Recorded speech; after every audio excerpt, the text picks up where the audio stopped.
चमकपुर गांव में गोपाल नाम का एक लड़का रहता था।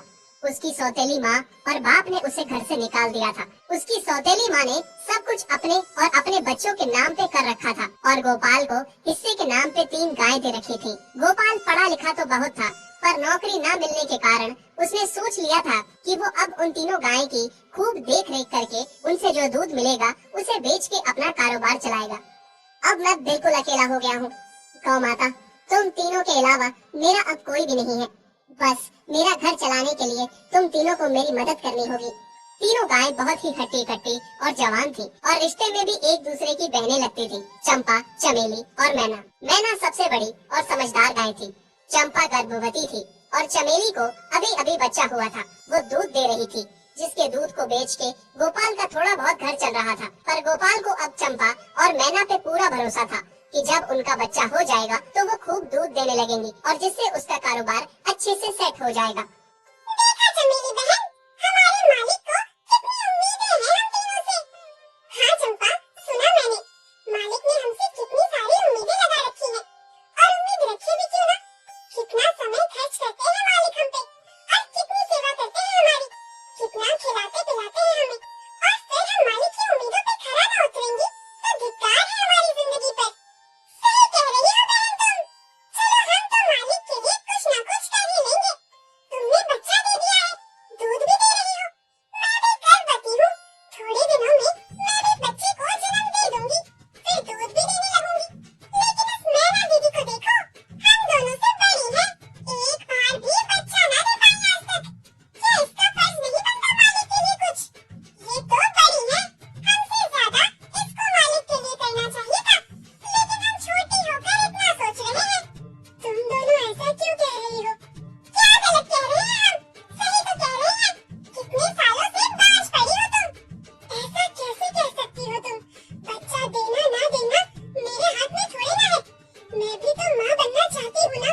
मैं भी चाहती हूँ कि दूध दूँ और मालिक को मेरे दूध से कुछ फायदा हो। अरे तुम क्या बच्चा दोगी जो इतने सालों से नहीं दे पाई? तुम ये ख्वाब लेना बंद करो कि तुम बच्चा दोगी और तुम्हारे दूध से मालिक को कोई फायदा होगा। दोनों छोटी बहनें बड़ी बहन मैना की बेबसी का मजाक उड़ाती हैं और उस पे हंसती हैं।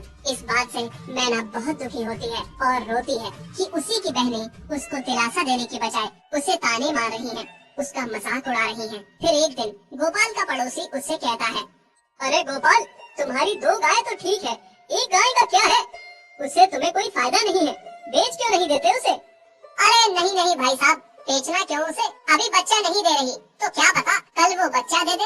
कोई भी काम जल्दबाजी में नहीं करना चाहिए।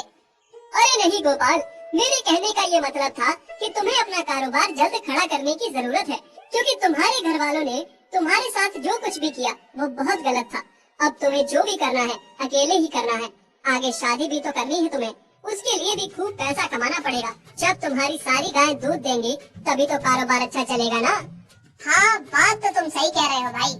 मेरी मानो तो तुम अपनी गायों को क्रॉस करवा के देख लो, शायद उससे बच्चा हो जाए। हाँ, ये सुझाव तुमने सही दिया, मैं कल ही ऐसा कर लेता हूँ। सुना तुमने मैना बहन मालिक की बातों को? कितना परेशान है मालिक तुम्हारी वजह से। और तुम्हें तो कोई बात कह ही नहीं सकते, झट से बुरा जो मान जाती हो तुम। मैना ये सब सुन के बहुत दुखी होती है, पर करती भी क्या, उसके हाथ में कुछ नहीं था। गोपाल ने मैना को क्रॉस करवा के भी देखा, पर उसका भी कोई फायदा नहीं हुआ। गोपाल, जो सुझाव मैंने तुम्हें दिया था, क्या वो तुमने आजमाया? हाँ भाई, वो भी करके देख लिया, पर उसका भी कोई असर न हुआ। ये गाय किसी काम की नहीं है गोपाल, मेरी मानो तो इसे बेच दो।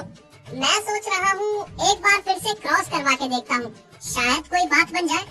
देख लो, पर मुझे नहीं लगता। देखा, इन लोगों को भी पता चल गया, तुम बच्चा नहीं दे सकती, तुम बांझ ही रहोगी। सही कह रही हो तुम दीदी, इतने जतन करने के बाद भी बच्चा नहीं हो रहा, तो अब क्या होगा? गोपाल मैना को एक बार फिर से क्रॉस करवा लेता है। दोनों बहनें चंपा और चमेली मैना के बांझपन का मजाक उड़ाती हैं और उस पे खूब हंसती हैं। फिर एक दिन मैना चमेली के बच्चे के साथ खेल रही थी कि तभी चंपा देख लेती है